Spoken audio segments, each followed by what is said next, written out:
Hello बच्चों, good evening. सभी लोग जुड़ जाइए इस चैनल पे। आज हम लोग अपने लेक्चर का दूसरा लेक्चर देखेंगे। इससे पिछले लेक्चर में हम लोग इंट्रोडक्शन टू फिजिक्स क्लास 12 का इंट्रोडक्शन देखा गया था। क्लास 12 में क्या क्या यूनिट्स हैं, क्या क्या चैप्टर हैं, उनके बारे में आपको बताया गया था।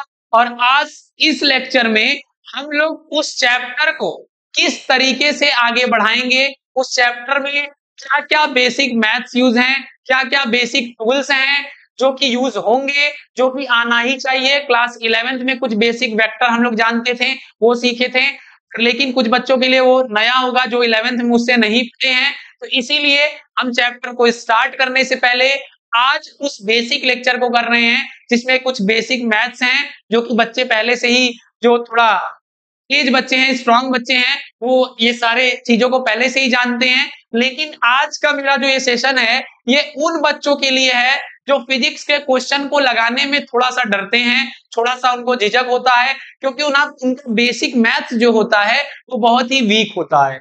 बेसिक मैथ्स वीक होने के कारण उनका फिजिक्स क्या हो जाता है, बहुत कमजोर हो जाता है, उनसे न्यूमेरिकल्स नहीं बन पाते हैं। इसलिए आज का मेरा सेशन सिर्फ और सिर्फ इसलिए रहेगा, उन बच्चों के लिए रहेगा जिनको हम फिजिक्स में एकदम, जो कमजोर बच्चे हैं उनको बेहतर बना सके। तो वो जो हमारा लेक्चर है आज हमारे लेक्चर का है, इसको हम लोग बोल सकते हैं मैथमेटिकल टूल्स, जो कि आप क्लास 11th का अगर देखेंगे, बुक उठाएंगे, तो उसमें पहला जो चैप्टर होता है वो बेसिक मैथ होता है, मैथमेटिकल टूल्स होता है, जिसको मैथमेटिकल फिजिक्स बोलते हैं। वो हमारा सेशन है, वो हमारा लेक्चर है। तो हमारा जो लेक्चर का टॉपिक, हम इसको अपने से जो डिफाइन करेंगे, वो हमारा टॉपिक है basic maths. Basic maths used in physics. Class 12th की फिजिक्स हो चाहे 11th की फिजिक्स हो, दोनों में इस बेसिक मैथ्स का भर भर के यूज आना ही आना है। ये बेसिक मैथ्स अगर आपको नहीं आता है तो आपको आगे फिजिक्स में दिक्कत होगा ही होगा। इसलिए उससे पहले हम इस बेसिक मैथ्स को क्या करते हैं, कवर करते हैं बच्चों। चलिए ये हम देखते हैं बहुत बेसिक बात से।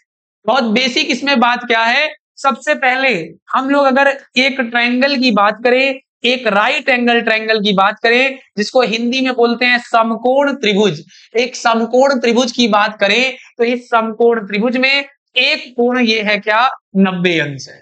ये कोण क्या है, 90 अंश है। तो इसको हम लोग बोलते हैं परपेंडिकुलर, इसको हम बोलते हैं बेस, और इसको बोलते हैं हम हाइपोटेनस। ठीक, अगर प्योर हिंदी की बात करें तो इसको बोलते हैं लंब, इसको बोलते हैं आधार, और इसको बोलते हैं कर्ण।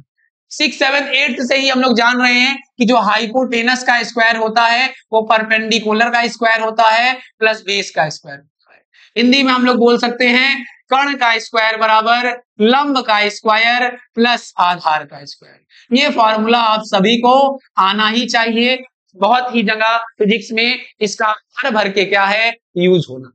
ठीक, जैसे कि हम लोग एग्जाम्पल अगर एक ले लें और उस एग्जाम्पल में देखें कि अगर एक राइट एंगल ट्रायंगल लिए हम लोग और उसका परपेंडिकुलर 3 बोल दें, बेस 4 बोल दें, ठीक, तो हाइपोटेनस इसका क्या हो जाएगा, इस फॉर्मूला पर अगर हम लोग लगाएंगे तो हाइपोटेनस का स्क्वायर बराबर परपेंडिकुलर का स्क्वायर प्लस बेस का स्क्वायर। 3 3 जा 9 और 4 4 जा 16, हाइपोटेनस का स्क्वायर क्या आ गया, 25, और यहां से हाइपोटेनस निकल के क्या आ गया, 5। जो कि सभी बच्चे ये जानते होंगे, लेकिन फिर भी इसको हम क्या किए हैं, आपके बीच एक बार सिखाने का प्रयास किए हैं। इसी तरीके से अगर हम आगे बढ़ें और एक शेप की बात करें, स्क्वायर शेप की, अगर इस स्क्वायर शेप की बात करें तो हम स्क्वायर शेप में जानते हैं कि जितना लेंथ होता है उसका उतना ही ब्रीथ होता है, और इसकी एरिया की बात करें तो साइड इंटू साइड, अगर एल लेंथ है और एल ब्रीथ है तो हमारा साइड इंटू साइड से एल स्क्वायर इसका क्या आ जाएगा, एरिया आ जाएगा बच्चों, जो कि आप सभी लोग जानते होंगे, जिसको हम हिंदी में बोलते हैं वर्ग। और वर्ग का क्षेत्रफल क्या होता है, लंबाई गुणे चौड़ाई, और इसकी लंबाई और चौड़ाई दोनों क्या होती है, बराबर होती है। तो एरिया अगर इसकी बात करें तो हो जाएगा एल स्क्वायर, वर्ग का स्क्वायर का एरिया हो गया एल स्क्वायर, हिंदी में इसको क्या बोलते हैं, वर्ग। वर्ग का क्षेत्रफल क्या हो जाएगा, एल स्क्वायर। ठीक है बच्चों, ये बहुत ही बेसिक बात थी, आप जानते थे। इसमें हम एक क्या करते हैं, एक विकर्ण लगा देते हैं, जिसको बोलते हैं डायगोनल, ये विकर्ण लगा दिए और हम आपसे पूछें कि इस विकर्ण की लंबाई कितनी होगी बच्चों, तो आप सभी लोग क्या करेंगे, देखेंगे कि इस स्क्वायर को अगर हम बीच से ऐसे काट दिए हैं तो दो ठो राइट एंगल ट्रायंगल बन गए हैं, एक ऊपर और एक नीचे। जब ये दो राइट एंगल ट्रायंगल बने गए हैं तो हम लोग सिंपल इसमें फिर वही लगा देंगे, कर्ण का स्क्वायर बराबर लंब का स्क्वायर प्लस आधार का स्क्वायर, जिससे आगे हमारा ये जो कर्ण आ गया है वो आ गया है एल करड़ी में 2। ठीक, कैसे हुआ, क्योंकि ये लंब है ये आधार है और कर्ण क्या आ गया, लंब का स्क्वायर प्लस आधार का स्क्वायर बराबर लंब का स्क्वायर प्लस आधार का स्क्वायर कर लीजिए तो L√2 आ गया। ये भी बहुत बेसिक बात थी बच्चों। ठीक, अगर हम आगे बढ़े, अगर हम बात करें एक इक्विलैटरल ट्रायंगल की, कैसी ट्रायंगल की, इक्विलैटरल ट्रायंगल, जिसको बोलते हैं समबाहु त्रिभुज।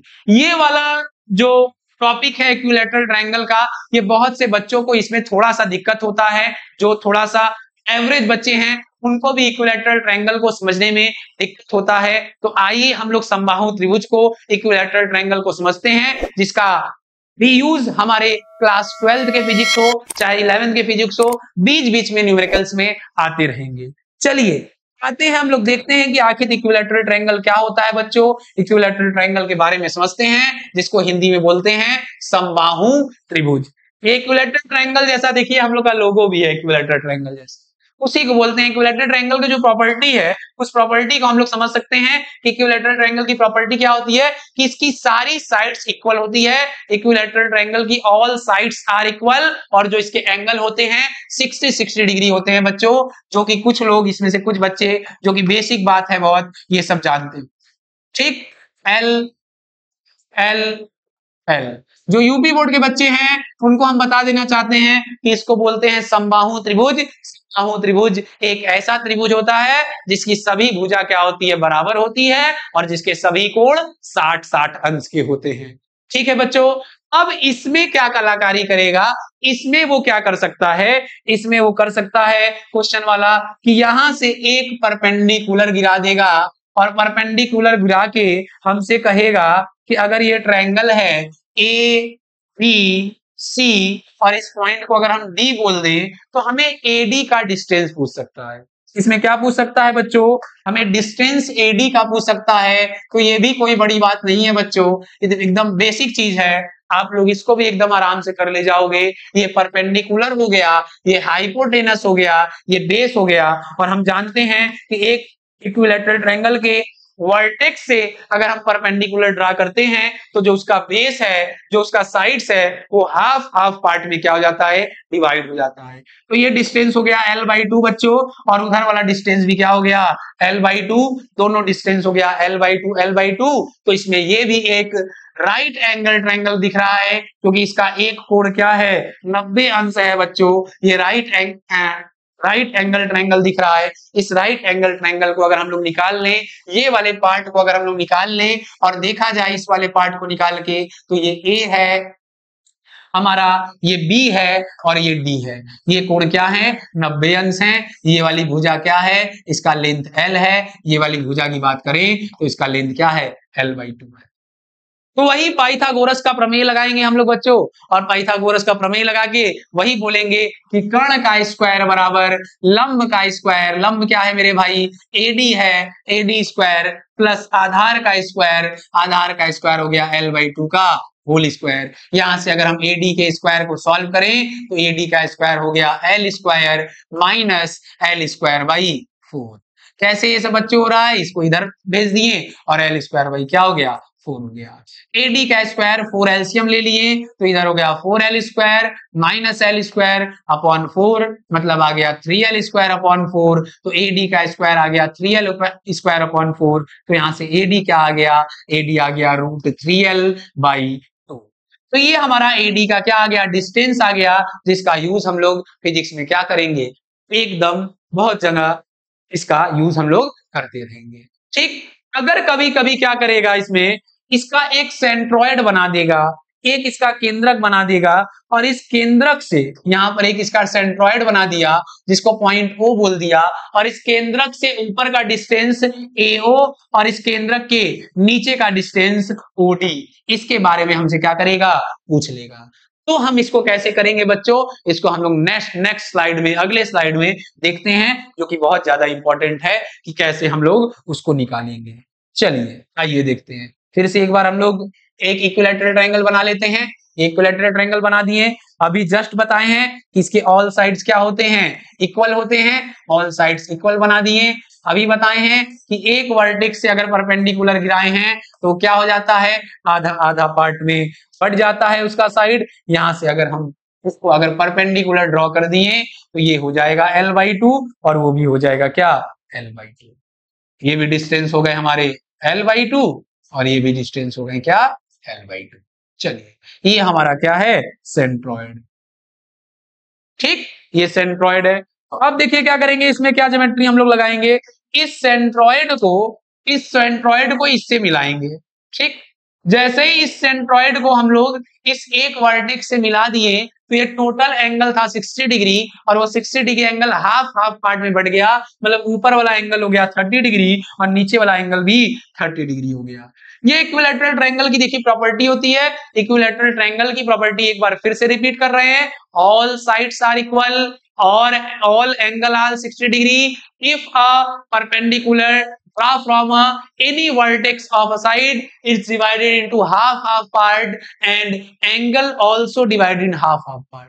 ठीक, समबाहु त्रिभुज एक ऐसा त्रिभुज होता है जिसकी सभी भुजा बराबर होती है, सभी कोण 60-60 अंश होते हैं और इसी किसी एक कोने से अगर लंबवत गिराया जाए तो उसका जो बेस होता है वो आधे आधे पार्ट में बढ़ जाता है। इधर से भी अगर लंब गिराएंगे तो आधे आधे पार्ट में ये बढ़ जाएगा, इधर से अगर लंब गिराएंगे तो आधे आधे पार्ट में ये बढ़ जाएगा और ये कोण भी आधा आधा हो जाता है। अगर 60 डिग्री है तो कोण भी क्या हो जाता है, 30 डिग्री हो जाता है बच्चों। ये भी कोण 30 डिग्री हो जाएगा। चलिए इसको हम लोग O मान लें, इसको पहले से माने हुए थे B, ये पॉइंट था A, ये पॉइंट था D, ये पॉइंट था C। आइए देख लेते हैं। तो हम लोग इस ट्रायंगल की बात करेंगे, ट्रायंगल OBD की। अगर इस ट्रायंगल की हम बात करें बच्चों तो ध्यान से देखिए, ये कोण 30 डिग्री है, ये साइड हमारा B हो गया, ये O हो गया, ये हमारा D हो गया, ये है डिस्टेंस l/2 और हमें ये डिस्टेंस निकालना है। मतलब OD डिस्टेंस हमें निकालना है और OD क्या है, परपेंडिकुलर है और एंगल एक दिया हुआ है, बेस हमें दिया हुआ है। हम लोग ट्रिग्नोमेट्री में कौन सा ऐसा फॉर्मूला यूज करेंगे जिसमें लंब और आधार आए, मतलब परपेंडिकुलर और बेस आए। ऐसा कौन से फॉर्मूला का यूज करेंगे, अगर हम लोग tan फॉर्मूला का यूज कर लिए, tan थीटा का यूज कर लिए, tan 30 डिग्री का यूज कर लिए तो हम लोग लगा सकते हैं परपेंडिकुलर अपॉन बेस, जो कि परपेंडिकुलर है OD और बेस है हमारा B। तो यहां से tan 30 का मान बच्चों आप लोगों को पता रहना चाहिए, 1/√3 होता है। OD के जगह OD लिख दिए और BD के जगह l/2 लिख दिए। यहां से अगर हम लोग देखें तो 2 ऊपर चला गया, 2OD upon L equal to 1/√3 और यहां से OD की वैल्यू अगर कैलकुलेट किए तो L/2√3 आया। इस तरीके से बहुत ही आसानी से हम लोग इस OD का भी डिस्टेंस निकाल लिए जिसकी वैल्यू है √3। ठीक, L/√3 हम लोग निकाल लिए। ठीक, चलिए अब हम लोग आगे बढ़ते हैं इसी क्रम में। इस OD के डिस्टेंस को तो निकाल लिए, AD के डिस्टेंस को पहले ही निकाल चुके थे। अब हम लोग AO के डिस्टेंस को निकालेंगे तो AD इक्वल टू हम लोग बोल सकते हैं, ध्यान से देखो बच्चों, AD इक्वल टू क्या हो जाएगा, AD equal to sorry AO equal to क्या हो जाएगा, AO इक्वल टू क्या हो जाएगा, यहाँ से AO इक्वल टू हो जाएगा हमारा AO equal to AD minus OD, AD minus OD। AO equal to क्या हो गया बच्चों, AD माइनस OD। AD वाला अभी हम लोग पिछले स्लाइड में निकाल लिए थे कि AD क्या है। AD देखिए ध्यान से, ये AD हम लोग निकाले थे, ये AD √3L/2 और ये हम लोग OD निकाल लिए हैं L/√3। दोनों वैल्यू को यहाँ क्या करेंगे, रख देंगे। AD की जगह क्या था, √3L/2 माइनस OD हम लोग निकाले हैं L/2√3। अब इसको सॉल्व कर लो बच्चों, हमारे AO का डिस्टेंस क्या हो जाएगा, निकल जाएगा। आओ देखते हैं नेक्स्ट स्लाइड में कि AO की वैल्यू कितनी होती है। तो देखा जाए AO की वैल्यू कितनी आ गई, AO की वैल्यू आ गई √3l/2 माइनस l/2 √3। ठीक, यही स्लाइड है, यहां से हम लोग लिए √3l/2 माइनस l/2 √3। ठीक, चलिए देखा जाए बच्चों, क्या करेंगे हम लोग, एलसीएम निकाल लिए, 2√3 एलसीएम हो गया, 2 से 2 चला गया, √3 क्या हो गया, 3l हो गया, यहां से 2√3 चला गया, यहाँ l हो गया, 3l में से l गया, क्या बचा, 2l बचा, अपॉन 2√3 हुआ, 2 से 2 कट गया, l/√3, AO का डिस्टेंस आ गया l/√3।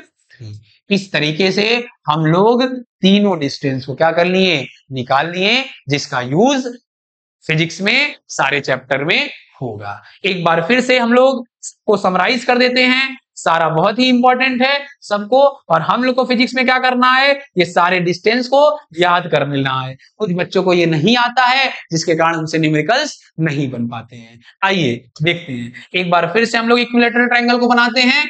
ये हमारा रहा इक्विलैटरल ट्रायंगल, ये हमारे इसके साइड हो गए ए, ये हो गया बी, ये हो गया सी। आइए सारे वर्टेक्स से परपेंडिकुलर गिराते हैं, ये हमारा हो गया परपेंडिकुलर इस पे, और ये हमारा परपेंडिकुलर हो गया इस साइड से, इस वर्टेक्स से, इस वर्टेक्स से इस पे, और ये हमारा परपेंडिकुलर हो गया इस वर्टेक्स से इस पे। ठीक, ये सारे साइड्स पर हम लोग वर्टेक्स से क्या कर दिए, परपेंडिकुलर गिरा दिए, और ये हमारा हो गया क्या बीचों बीच में, सेंट्रॉइड। ठीक, ये इस डिस्टेंस को बोल दें D, इस डिस्टेंस को बोल दें E, इस डिस्टेंस को बोल दें F। ठीक है बच्चों, देखिए ध्यान से, इसका हम लोग ज्योमेट्री लगा के सारा कुछ निकाल दिए थे। AD की वैल्यू कितनी निकाले थे बच्चों, याद होगा आपको, अभी जस्ट बताया गया है, AD इक्वल टू है √3l/2, AD की वैल्यू। OD की वैल्यू हम लोग बच्चों निकाले थे अभी जस्ट, OD की वैल्यू कितनी निकाले थे, OD की वैल्यू निकाले थे l/2 √3, OD की वैल्यू। फिर AD में से OD को माइनस कर दिए थे, AO का हमारा वैल्यू कितना आ गया था बच्चों, अभी माइनस किए थे, कितना आ गया था, l/√3। ये हमारा तीनों डिस्टेंस आ गया था, देखिए यहां पर निकला हुआ है AO की l/√3, OD l/2 √3, और ये हमारा AD √3l/2। ये हमारे सारे डिस्टेंस निकल गए थे बच्चों। ठीक, आइए हम लोग देखते हैं, ये हमारा इक्विलैटरल ट्रायंगल, AD की वैल्यू ये, OD की वैल्यू ये, और AO की वैल्यू ये। अब इसको हमने फिर से क्यों बनाया है, इसलिए बनाया है बच्चों की इसमें एक चीज ध्यान से देखिए, इसमें सिमेट्रिसिटी है, इस सिमेट्रिसिटी की वजह से हम कह सकते हैं कि जितना AD का लेंथ होगा, ये AD का लेंथ उतना ही हमारा CF का लेंथ होगा, उतना ही हमारा सिमेट्रिसिटी की वजह से BE का लेंथ होगा। ये तीनों लेंथ सिमेट्रिसिटी की वजह से क्या होगा, बराबर होगा। इस BE का लेंथ, इस CF का लेंथ, इस AD का लेंथ, तीनों का लेंथ बराबर होगा सिमेट्रिसिटी की वजह से, क्योंकि सारे साइड इक्वल हैं और सारे एंगल क्या हैं, सेम हैं, जिसके कारण ये तीनों वैल्यू क्या होगी, सेम होगी। उसी तरीके से OD का वैल्यू, OE का वैल्यू और OF का भी वैल्यू क्या होगा, सेम होगा बच्चों। OD का वैल्यू, OE का वैल्यू और OF का वैल्यू, ये तीनों वैल्यू भी सेम होगा। कैसे, क्योंकि सेंट्रॉइड से इस साइड पे परपेंडिकुलर है, सेंट्रॉइड से ये वाले साइड पे परपेंडिकुलर है, सेंट्रॉइड से ये वाले साइड पे परपेंडिकुलर है, तीनों साइड पे परपेंडिकुलर ड्रॉ किया गया है। सिमेट्रिसिटी की वजह से तीनों साइड क्या हो जाएंगे, इक्वल हो जाएंगे। उसी तरीके से बच्चों AO की जितनी साइड रहेगी उतनी ही BO की साइड रहेगी और उतनी ही CO की साइड रहेगी। हम लोग कह सकते हैं कि AO की जो साइड है वही साइड BO की है और वही साइड CO की है। तो यहां से इक्विलैटरल ट्रायंगल का सारा इलाज हम लोग कर दिए और इक्विलैटरल ट्रायंगल में सारा कुछ जान गए। एक बार फिर से रिकॉल करते हैं कि इक्विलैटरल ट्रायंगल में सारे साइड इक्वल होते हैं, एक वर्टेक्स से परपेंडिकुलर गिराते हैं तो बेस आधे आधे पार्ट में बढ़ जाता है, एंगल भी आधे आधे पार्ट में बढ़ जाता है। इक्विलैटरल ट्रायंगल का अगर जो परपेंडिकुलर गिराते हैं एक वर्टेक्स से, उसकी लेंथ जो होती है √3l/2 होती है, उसका एक सेंट्रॉइड होता है, सेंट्रॉइड से एक बेस का जो डिस्टेंस होता है वो l/2 √3 होता है। सिमेट्रिसिटी की वजह से सारे l/2 √3 हो जाते हैं। ठीक उसी तरीके से जो हमारे AO हैं, BO हैं और CO हैं, सिमेट्रिसिटी की वजह से l/2 √3। इसको हमें फिजिक्स में ये हमारा पहले ही चैप्टर से भर भर के यूज आएगा, इलेक्ट्रिक चार्जेस एंड फील्ड में, फिर आगे हम लोग मैग्नेटिज्म पढ़ेंगे तो उसमें भी इसका यूज आएगा बच्चों। तो इसको अच्छे से आप लोग याद कर लेंगे कि इसकी लेंथ कितने होते हैं, इसके साइड्स कैसे सर निकाले हैं उसका तरीका भी याद रखेंगे और डायरेक्ट इसके रिजल्ट भी आप लोग याद रखेंगे। जो हमारा जो बेसिक मैथ था, फिजिक्स था, उसका ज्योमेट्री का जो छोटा मोटा लेक्चर था, उसको लेक्चर को हम लोग खत्म कर दिए। मतलब बेसिक मैथ्स इन फिजिक्स का जो पहला टॉपिक था, पहला आर्टिकल था, उसको खत्म कर दिए। अभी 2 आर्टिकल इसमें हम और कवर करेंगे जिसका नाम है डिफरेंशिएशन और इंटीग्रेशन। उसका भी यूज फिजिक्स में भर भर के आता है क्वेश्चन में। तो आइए हम लोग नेक्स्ट इसमें देखते हैं डिफरेंशिएशन। टॉपिक आप सभी लोग लिख लेंगे डिफरेंशिएशन, जो कि बहुत से बच्चे को दिक्कत होता है डिफरेंशिएट करने में किसी भी फंक्शन को। तो हम आज डिफरेंशिएशन भी सिखाते हैं कि किसी फंक्शन को किस तरीके से क्या करते हैं, डिफरेंशिएट मारते हैं। ठीक, आइए देखते हैं बच्चों। तो देखिए ध्यान से, इस डिफरेंशिएशन का जो सबसे पहली बात है, इस डिफरेंशिएशन में सबसे पहली बात हम लोग बोल सकते हैं कि ऑल कांस्टेंट, जितने भी कांस्टेंट होते हैं सभी कांस्टेंट का डिफरेंशिएशन क्या होता है, 0 होता है। इस कांस्टेंट का मतलब क्या हुआ सर, जैसे 2, 3, 4, 5 E एसेट्रा, ये सारे कांस्टेंट का अगर हम डिफरेंशिएशन करेंगे तो 0 आएगा। जो डिफरेंशिएशन का सिंबल है बच्चों वो है d/dx। अगर x में डिफरेंशिएशन करेंगे तो बोलेंगे d/dx, y के रेस्पेक्ट में डिफरेंशिएशन करेंगे तो बोलेंगे d/dy, z के रेस्पेक्ट में डिफरेंशिएशन करेंगे तो बोलेंगे d/dz, t के रेस्पेक्ट में डिफरेंशिएशन करेंगे तो बोलेंगे d/dt।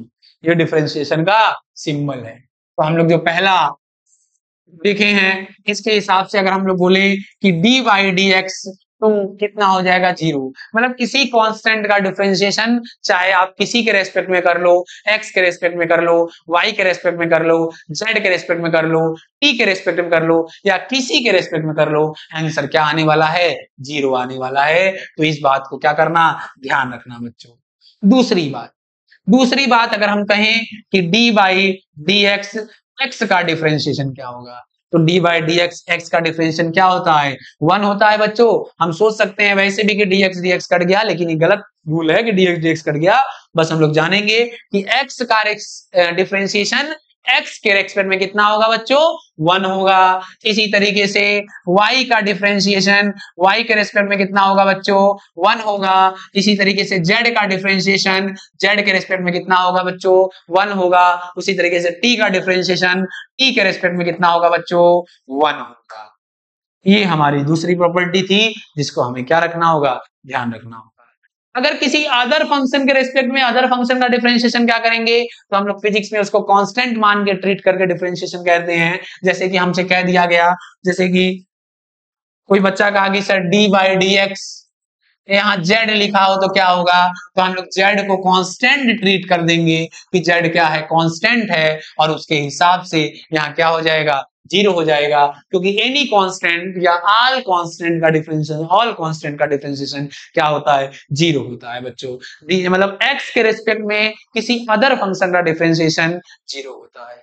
आगे बढ़ते हैं हम लोग, आगे देखते हैं थर्ड प्रॉपर्टीज की, कि अगर हमसे कहा जाए कि d/dx, यहाँ x था इसके पहले, मतलब x की पावर 1 था, इसका डिफरेंशिएशन 1 हो गया था। अगर हमको बोले कोई कि d/dx x की पावर 2, इसका डिफरेंशिएशन क्या होगा बच्चों, तो इसका डिफरेंशिएशन हम लोग एकदम आराम से बोलेंगे, जो पावर है इसको आगे खींच देंगे और यहाँ x लिख देंगे और इसी पावर में से एक तो क्या कर देंगे, माइनस कर देंगे। मतलब 2x की पावर 1, जिसको हम लोग बोल सकते हैं क्या, 2x। मतलब एक्स स्क्वायर का डिफरेंशिएशन क्या हो जाएगा मेरे बच्चों, एक्स स्क्वायर का डिफरेंशिएशन हो जाएगा 2x। क्या किसी को कोई दिक्कत, कोई परेशानी एक्स स्क्वायर का डिफरेंशिएशन लिखने में 2x? आगे देख लेते हैं। इसी के बेस पे अगर हम आप लोग से पूछें कि d by D x x cube का डिफरेंशिएशन क्या हो जाएगा, तो फिर आप लोग वही तरीका इस्तेमाल करेंगे, पावर को आगे खींचेंगे, फिर x लिखेंगे और इसी पावर में से क्या कर देंगे, माइनस कर देंगे, तो क्या हो जाएगा यहाँ पर 3x स्क्वायर। इसी तरीके से हम लोग बोले कि d by D x x की पावर 4 क्या होगा, तो भी आप लोग वही तरीका इस्तेमाल करेंगे, पावर को आगे खींचेंगे और x लिखेंगे और उसी पावर में से क्या कर देंगे, माइनस कर देंगे और बोलेंगे यहाँ पर 4x क्यूब। मतलब देख रहे हैं क्या हो रहा है, डिफरेंशियल प्रोसेस, पावर आगे हो रहा है और उसी पावर में से एक माइनस हो जा रहा है। इधर क्या हुआ, 3 आगे हुआ और यहाँ क्या हो गया, स्क्वायर हो गया। यहाँ 4 आगे हुआ और यहाँ क्या हो गया, x क्यूब हो गया। कोई दिक्कत परेशानी आप लोग को नहीं होनी चाहिए बच्चों, बहुत ही बेसिक तरीके से डिफरेंशिएशन को यहाँ हम बता रहे हैं, ना कोई फॉर्मूला को याद करना है, ना किसी कॉन्सेप्ट को, बस एक चीज दिमाग में, पावर को आगे खींचिए और उसी पावर में से एक माइनस कर दीजिए, ये हमारा डिफरेंशिएशन है। कभी कभी इसमें क्या करेगा बच्चों, कभी कभी इसमें एक दिमाग लगा देगा, कहेगा d by D x x की पावर -2 का बताओ, चलो तो भी कुछ नहीं करना है बच्चों, तो भी क्या करना है, इसी पावर को आगे खींचिए और x लिखिए और इसी पावर में से क्या कर दिए, माइनस कर दीजिए और यहाँ आ गया क्या, -2x की पावर -3।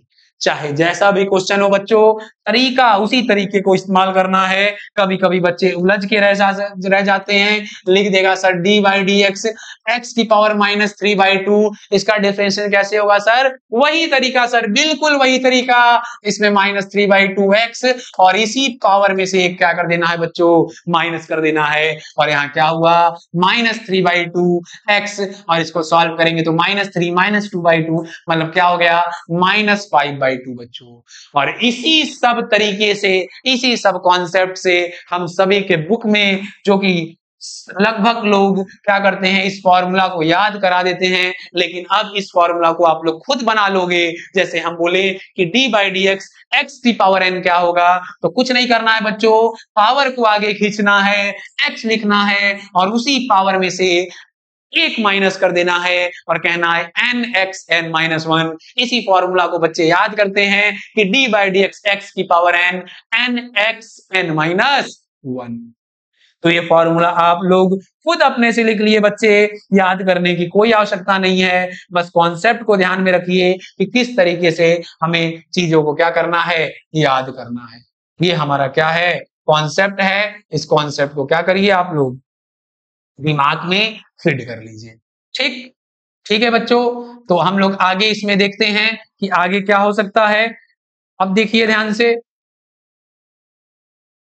हम लोग नेक्स्ट स्लाइड में कुछ क्वेश्चन की प्रैक्टिस कर लेते हैं कि बाकी आप लोग को डिफरेंशिएशन में क्या हो, कोई प्रॉब्लम ना हो। जैसे कि हम बोले, हाँ एक कॉन्सेप्ट और रह गया, जैसे हम कह दें कि sir d by D x 2x cube, इसका क्या होगा, तो भी आपको दिक्कत नहीं होना चाहिए बच्चों, इस 2 को कांस्टेंट मान के आगे खींच लेंगे और बस यही x क्यूब का तरीका क्या है सर, वही पावर को आगे खींचिए, x लिखिए और इसी पावर में से क्या करिए, माइनस करिए, बस हो गया 3 2 जा 6x स्क्वायर।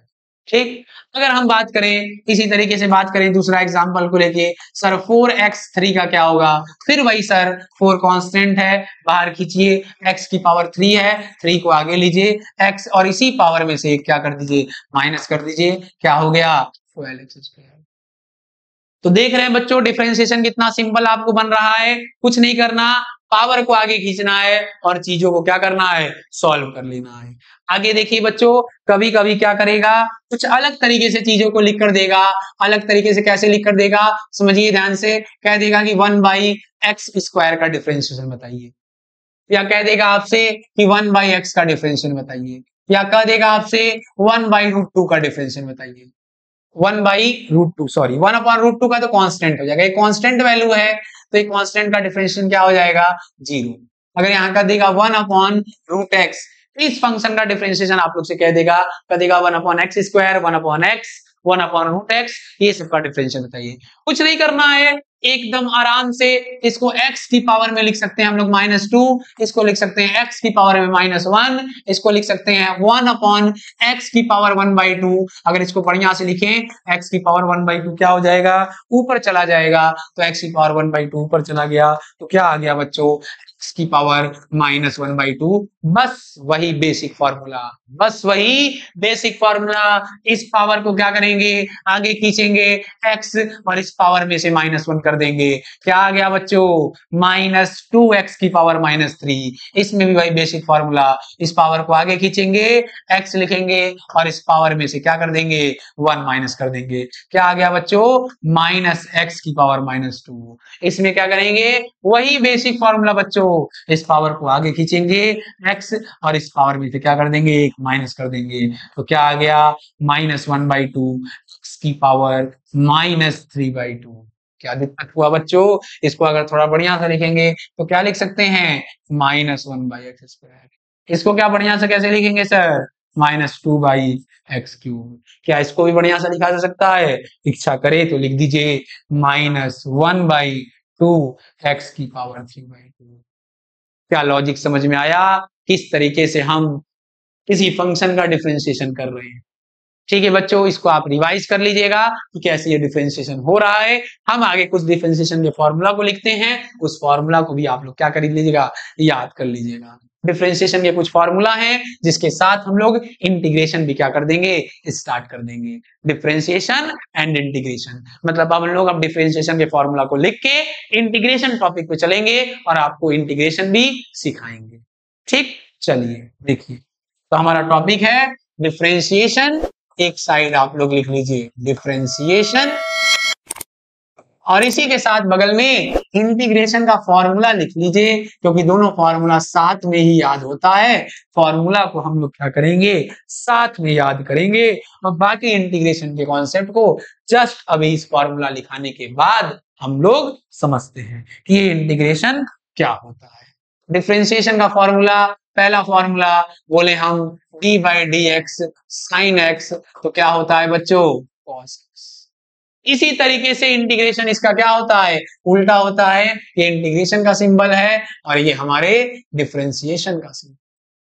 ठीक, तो d/dx sin x क्या हो गया, cos x हो गया, और इंटीग्रेशन cos x dx क्या हो गया सर, sin x। ऐसे आपको याद करना है, d/dx sin x cos x, integration cos x dx sin x, मतलब cos x का इंटीग्रेशन sin x का डिफरेंशिएशन cos x। ऐसे ठीक। अगर सेकंड फॉर्मूला हम लोग देखें, सेकंड फॉर्मूला तो हम लोग बोल सकते हैं d/dx cos x। d/dx cos x क्या होता है बच्चों, माइनस साइन x होता है।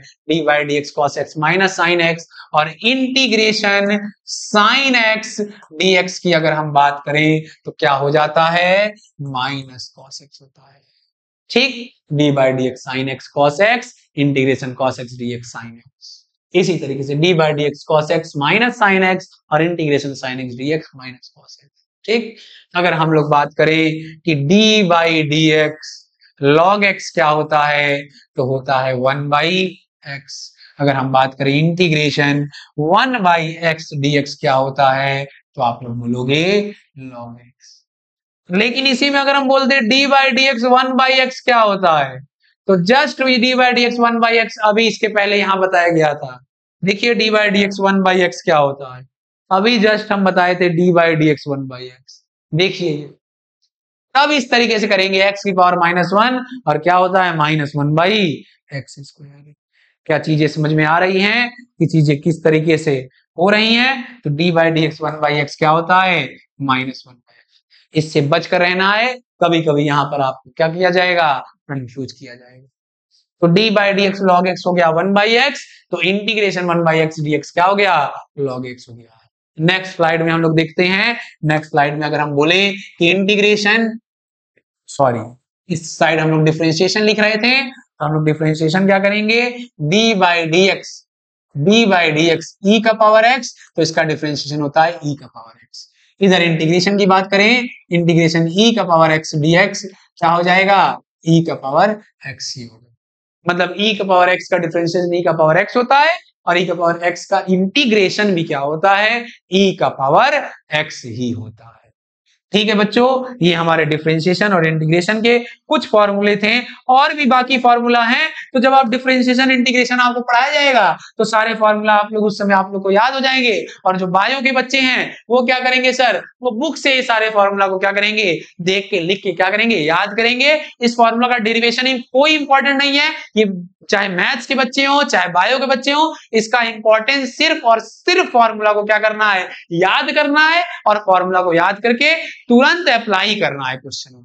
ठीक, बाकी इस फॉर्मूला का डेरिवेशन इंपॉर्टेंट है ही नहीं बच्चों।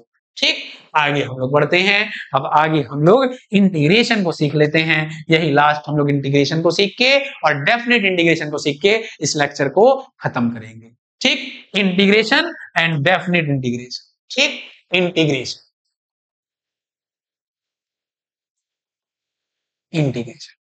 इंटीग्रेशन में जो हमारा पहला पॉइंट है कि किसी भी कांस्टेंट का इंटीग्रेशन, किसी भी कांस्टेंट का integration, all constant, all constant, all constant का मतलब सर 1 हो गया, 2 हो गया, 4 हो गया, 8 हो गया, पाई हो गया, ई हो गया, एसेट्रा, ये सब कांस्टेंट वैल्यू है। ऑल कांस्टेंट का इंटीग्रेशन क्या होता है, जैसे हम बोले कि इंटीग्रेशन, हाँ इंटीग्रेशन भी किसी के रेस्पेक्ट में होता है बच्चों, एक्स के रेस्पेक्ट में या वाई के रेस्पेक्ट में या जेड के रेस्पेक्ट में या टी के रेस्पेक्ट में या किसी भी फंक्शन के रेस्पेक्ट में, किसी भी वेरिएबल में इंटीग्रेशन होता है। जैसे इंटीग्रेशन अगर एक्स के रेस्पेक्ट में बात करें हम लोग, डिफरेंशिएशन भी अभी हम लोग एक्स के रेस्पेक्ट में ही सीखे हैं, तो इंटीग्रेशन को भी हम लोग एक्स के रेस्पेक्ट में ही सीखते हैं। तो इंटीग्रेशन अगर हम बोले कि 1 dx क्या होगा, ये इंटीग्रेशन सिंबल है, यहाँ बीच में क्या करते हैं हम लोग, इस बीच में हम लोग फंक्शन को रखते हैं। ये कांस्टेंट 1 का डिफरेंशिएट करना है तो क्या हो जाएगा, 1 कांस्टेंट बाहर निकल जाएगा और इंटीग्रेशन dx होता है x, मतलब इंटीग्रेशन क्या हो जाएगा, x हो जाएगा इंटीग्रेशन 1 dx का। अगर यहाँ पर 1 हटा के क्या कर दे, 2 कर दे, तो क्या हो जाएगा बच्चों, 1 हटा के 2 कर दे तो 2x हो जाएगा, 2x हो जाएगा। 3 कर दे तो क्या हो जाएगा, 3x हो जाएगा। 4 कर दे तो क्या हो जाएगा, 4x हो जाएगा। जो भी यहाँ पे कांस्टेंट वैल्यू रखेगा वो इसका इंटीग्रेशन हो जाएगा। पाई कर दे तो सर क्या हो जाएगा सर, इंटीग्रेशन पाई dx, अरे पाई x हो जाएगा सर। ठीक, पाई dx का इंटीग्रेशन क्या हो जाएगा, पाई x हो जाएगा। तो इसके बाद यहाँ कोई फंक्शन लगा दे और उस फंक्शन का हमसे डिफरेंशिएशन पूछे तो क्या हो जाएगा। जैसे कि सेकेंड पॉइंट कह दिया कि सर इंटीग्रेशन x dx पूछ रहा है, अब बताइए कि इंटीग्रेशन x dx क्या हो जाएगा। अरे इंटीग्रेशन x dx क्या हो जाएगा, तो समझिए ध्यान से, उसमें क्या कर रहे थे, पावर को आगे ले रहे थे, उस पावर में एक माइनस कर दे रहे थे, और इसमें क्या करेंगे, इसमें पावर को आगे नहीं लेंगे, यहाँ पावर को देखेंगे, इस पावर, यहाँ पावर क्या था, एक था, एक में एक ऐड कर देंगे और उतना ही नीचे लिख देंगे। पावर में क्या किया, पावर एक था, एक का जस्ट डबल कर दिए, एक प्लस एक और उतना ही नीचे लिख देंगे। नेक्स्ट एग्जांपल की बात करें, जैसे हम बोले कि इंटीग्रेशन एक्स स्क्वायर dx क्या होगा सर, कुछ नहीं, पावर में एक ऐड कर दीजिए, उतना ही नीचे लिख दीजिए। बोले इंटीग्रेशन एक्स की पावर 4 dx क्या होगा, कुछ नहीं सर, पावर में एक ऐड कर दीजिए, उतना ही नीचे कर दिए। इंटीग्रेशन एक्स की पावर 6 क्या होगा सर, कुछ नहीं सर, पावर में एक ऐड करिए, उतना ही नीचे लिख दीजिए। कह दीजिए इंटीग्रेशन एक्स की पावर -3 dx क्या होगा सर, लीजिए फंसा दिए। कह रही है इंटीग्रेशन एक्स की पावर -3 dx कर दी, अब बताइए क्या होगा, इंटीग्रेशन एक्स की पावर -3 dx, कुछ नहीं सर, वही काम, पावर में एक ऐड करिए, नीचे उसी पावर में एक ऐड करिए, क्या हो गया बच्चों, हो गया एक्स की पावर -2 अपॉन -2, एक्स की पावर -2 अपॉन -2। ठीक, इसी तरीके से इंटीग्रेशन है बच्चों, जैसे इंटीग्रेशन लिख दिया, integration 1 upon x square dx, तो भी घबराना नहीं है, तो क्या करना है, इसी पावर को नीचे से ऊपर ले जाना है -2, और वही काम इसी पावर में एक ऐड करिए और नीचे क्या करिए, उतना ही ऐड करिए, पावर में 1 प्लस करिए और उतना ही नीचे, तो क्या आ गया इसमें -1 अपॉन ये क्या हो गया -1। कोई दिक्कत बच्चों, पावर में अगर हम जैसे कह दिए दूसरा एग्जांपल कि इंटीग्रेशन x की पावर n dx क्या करिए, कुछ नहीं सर, क्या करिए, पावर में एक ऐड करिए, पावर में एक ऐड करिए और उतना ही नीचे। तो कोई फॉर्मूला नहीं सिखाए आपको हम, पहले कॉन्सेप्ट सिखाए हैं और उस कॉन्सेप्ट से फार्मूला भी फिर से इंटीग्रेशन का भी क्या कर लिए, बना लेके गए। ठीक है बच्चों, ये हमारा था इंटीग्रेशन। इंटीग्रेशन में आता है एक part definite integration. Definite integration क्या होता है? कुछ नहीं, बस यहाँ एक लिमिट लगा देता है ऊपर नीचे। डेफिनेट इंटीग्रेशन को ध्यान से देखते हैं कि डेफिनेट इंटीग्रेशन क्या होता है, जिसको हिंदी में बोलते हैं निश्चित समाकलन। डेफिनेट इंटीग्रेशन जिसको हिंदी में बोलेंगे क्या? निश्चित समाकलन। निश्चित समाकलन।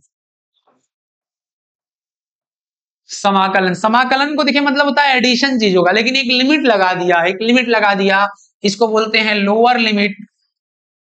Lower limit. और ऊपर वाले को बोलते हैं अपर लिमिट।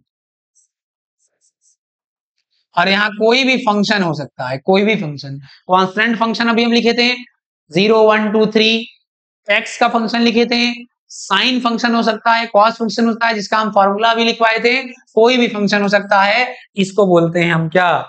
Definite integration. ये क्या, इसका क्या है? सिंबल है। ये डेफिनेट इंटीग्रेशन का क्या है? सिंबल है। इस तरीके के क्वेश्चन को किस तरीके से हम लोग ट्रीट करते हैं, आइए देख लेते हैं उसको भी, कि इस तरीके के क्वेश्चन को हम लोग किस तरीके से ट्रीट करते हैं। चलिए देखिए, क्वेश्चन वही रहेगा, बस लिमिट लगा देगा। चलिए यहाँ लिख दिया 0, यहाँ लिख दिया 2, कुछ भी कांस्टेंट, कुछ मन लिख सकता है, यहाँ कुछ भी लिख दिया। चलिए क्वेश्चन हमारा वही है, स्क्वायर dx। तो देखिए क्या करेंगे, कुछ नहीं करेंगे सर, सिंपल सा पहले इंटीग्रेशन कर लीजिए। एक्स स्क्वायर का इंटीग्रेशन सर अभी आप बताए हैं कि पावर को 1 बढ़ा दीजिए और उतना ही नीचे लिख। और ये लिमिट है, ये लिमिट को क्या करेंगे, एक ब्रैकेट ऐसे बना के यहाँ 0 लिख देंगे और यहाँ क्या लिख देंगे? 2 लिख देंगे। जैसे लोअर था तो लोअर को लोअर और अपर को अपर। एक बार इस x के जगह, एक बार इस x के जगह, इस x के जगह अपर लिमिट को रखेंगे। अपर लिमिट को रखें तो क्या हो गया? 2 का पावर 3 अपॉन 3। फिर माइनस का साइन क्या करेंगे, हम खुद से लगाएंगे और इस x के जगह लोअर लिमिट को रखेंगे। लोअर कितना है? 0 का पावर 3 अपॉन 3। अब बस इसको सॉल्व कर लेंगे। सॉल्व किए तो क्या आ गया? 2 2 जा 4, 2 को 3 बार इंटू करना है, मतलब 8/3। क्या हो गया? आंसर हो गया। इसका कोई एक कांस्टेंट वैल्यू आता है जो हमारा क्या आया है? 8/3। अगर इसी तरीके से हम दूसरे क्वेश्चन की बात करें, इसी तरीके से अगर हम एक नेक्स्ट क्वेश्चन दे दें आपको, चलिए नेक्स्ट क्वेश्चन देख लिया जाए डेफिनेट इंटीग्रेशन का, जो कि आप खुद ही अभी ट्राई करेंगे कि किस तरीके से डेफिनेट इंटीग्रेशन सर क्या कर रहे हैं, बता रहे हैं। चलिए नेक्स्ट हम देखते हैं डेफिनेट इंटीग्रेशन के क्वेश्चन को किस तरीके से आप इसको ट्रीट करते हैं। हम दे दिए इंटीग्रेशन x की पावर 3 dx, यहां लिख दिए -2 और वहां लिख दिए +2। ये लिमिट लगा दी। कैसे करेंगे इसको? वही सर, पहले क्या करेंगे, सिंपल सा इंटीग्रेट मार लेंगे। सिंपल सा इंटीग्रेट मारें तो क्या हो गया, इस पावर में से एक ऐड करेंगे तो x की पावर 4 हो गया और उतना ही नीचे लिख देंगे और ये ब्रैकेट बना के लोअर लिमिट का लोअर लिमिट, अपर लिमिट का अपर लिमिट।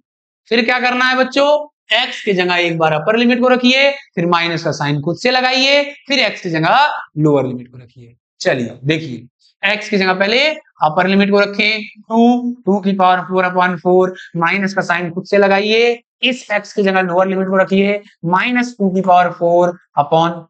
अब इसको सिंपल बेसिक मैथ्स की तरह क्या कर दिए, सॉल्व कर दिए। 2 की पावर 4 कितना हो गया, 2 की पावर 4 हो गया 16, 2 2 जा 4, 4 2 जा 8 और 8 2 जा 16।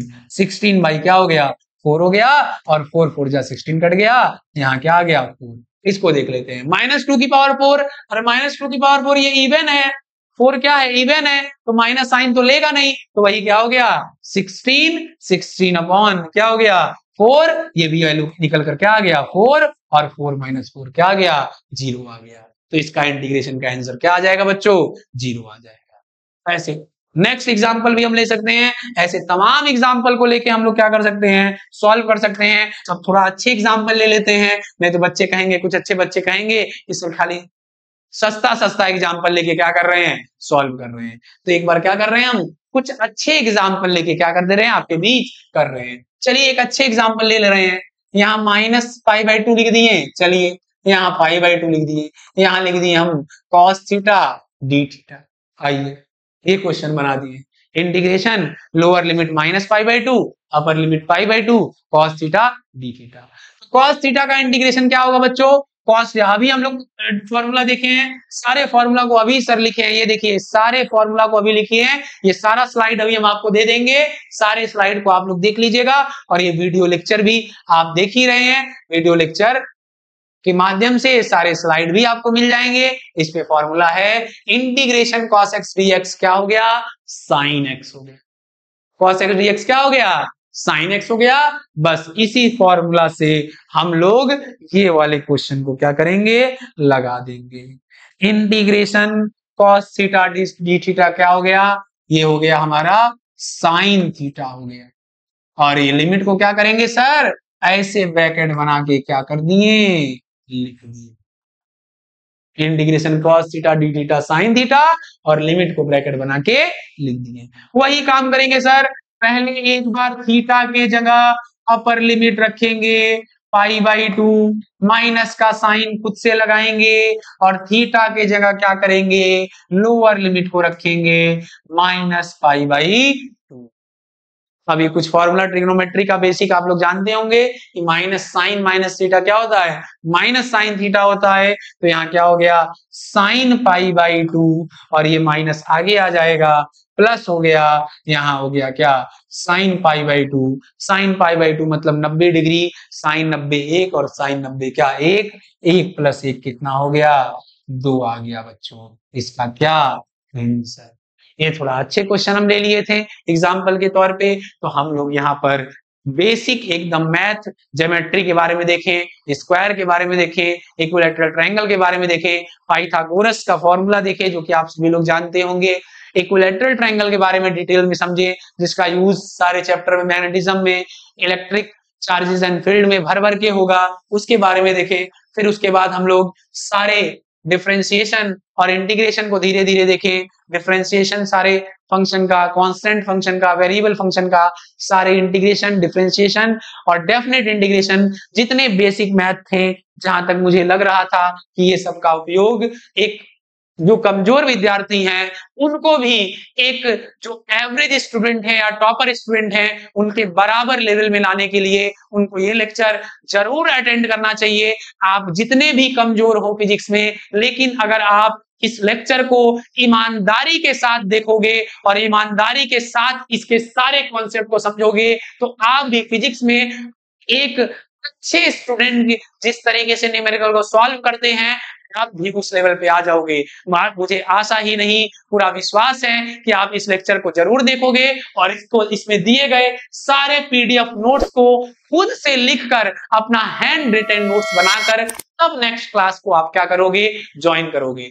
ऑल द बेस्ट सभी को, अच्छे से तैयारी करिए, बेस्ट ऑफ लक।